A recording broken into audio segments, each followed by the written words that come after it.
6th. Do what we always do here, start on the monthly.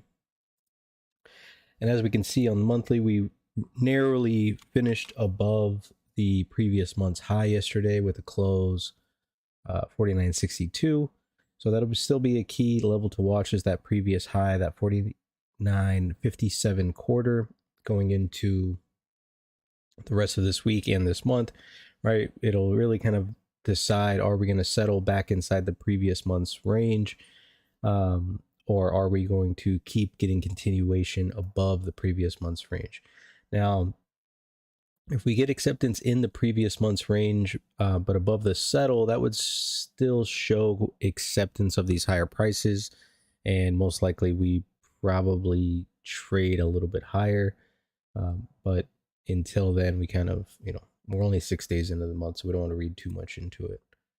Now, switching over to the weekly, you can see we still remain inside the previous week's range. We did open a little bit higher yesterday and then closed. We opened 72.75, closed at 62, so about 10 points lower. Not much change. We did trade back below to our equilibrium, caught a bounce from there, and are basically just trading inside the previous month's range.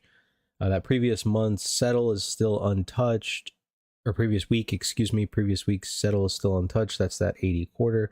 So we'll still be keeping track of that on the chart.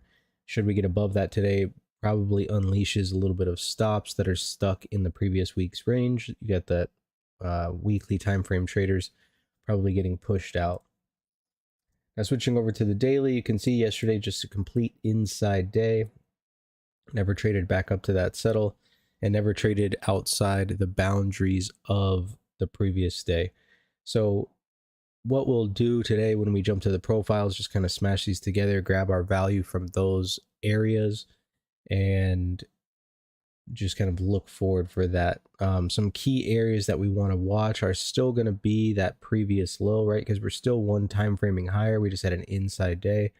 So that previous low, or what gives us a cessation of one time framing, is going to be that a break of that 49.29, and then the continuation of one time framing would be a break of the high, which is that 49.9775. Switching over to the profiles, a little bit of review from yesterday, right? We got a liquidation here early. Market opened up, pretty much just liquidated down, ran into some buyers underneath of that equilibrium, was able to climb up above the prior month's high and start squeezing out all of these people that got short back inside the prior month's range, and then basically turned into a P-shaped profile. If we take a peek at this, you can kind of see that P shape right here.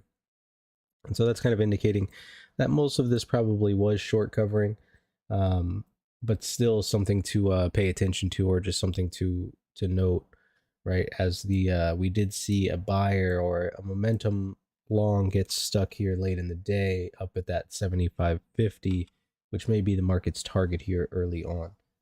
Now, what I was talking about is we'll just kind of smash these together, and this is really how I'm going to be playing the day today. So looking like play number one, right? We're inside the value area boundaries. So really looking for a break of that 50 in order to trade down to that 40 and then down towards that 28.50, which is that weak low and that untouched settle. To the upside, should we get acceptance above that 75, we should trade the 80, and then we'll be kind of looking for that long above that 80 towards the all-time high, which is 97.75. There's that 5K, very round number. Really kind of seems like the market, maybe wants to just give that a little tap and see what it's all about. So we'll have to kind of pay attention to that as the day goes on. You could play it a little bit more loose and just play on today's value area or yesterday's value area without smashing them together. That would give you that above 75 look. Above that stuck long, you probably get some trading towards that 88, 89 level. You can see there's a little bit of volume up here, a little distribution there. There's a weak spot here, kind of an unfair high around 85. So that would be kind of the long case scenario. Of course, you want to see that 75 get broken first.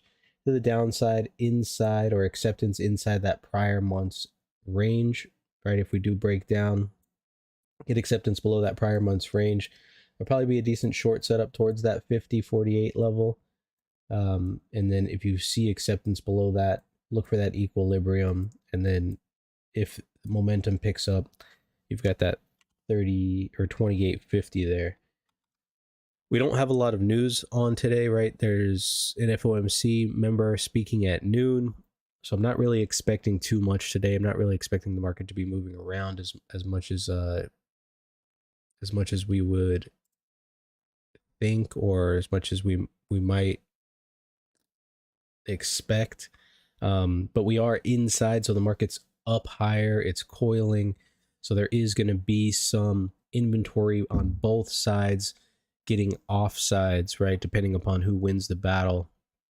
And so we can probably expect a little bit of volatility should we break this prior day's range. And then if we break the range of the second, then we should definitely expect a little bit of volatility.